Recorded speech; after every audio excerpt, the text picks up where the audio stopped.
செங்கோட்டையனுக்கு என்ன பிரச்சனை? செங்கோட்டையன் என்ன கவர்ச்சி கதாநாயகனா? அவரை பார்ப்பதற்கு கூட்டம் வரப்போகிறதா?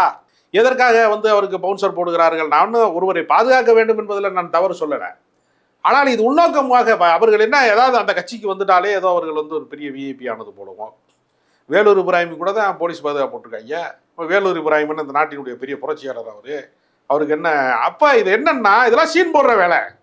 தன்னை ஒரு பெரிய ஆளாக காட்டிக்கொள்வதற்காக காவல்துறை அதிகாரிகளோட கூட பாதுகாப்பு பணியில் இருக்கிறார்கள் என்று காட்டிக்கொள்வதை போல பவுன்சர்கள் போடுவது என்கிற ஒரு மோசமான கலாச்சாரத்தை தாவேகா நடத்தி வருகிறது. இல்லை, அது அதே நேரத்தில் வாச்சாத்தி வழக்கில் இவர் அதிகாரிகளுக்கு உடந்தையாக இருந்தாரோ அப்படிங்கிற ஒரு கேள்வியும் இருக்குது. ஏன்னா இவர் காப்பாற்றுறாரு அவர். ஏன்னா அவர்கள் தான் குற்றவாளிகள் பழங்குடியில மேலே சொல்கிறாரு. அவர் அதிகாரிகளுக்கு சப்போர்ட் பண்ணாரு. நாங்கள் அவங்க இப்போ வனக்காவலர்கள் அவங்க சந்தனக்கடத்தல் வீரப்பன் சார்ந்தவர்களை பிடிக்கத்தான் போனோம்னு சொல்றாரு. ஏங்க, சந்தன வீரப்பன் பல ஆயிரம் கோடியை மாட மாளிகைகளை கட்டி சேர்த்து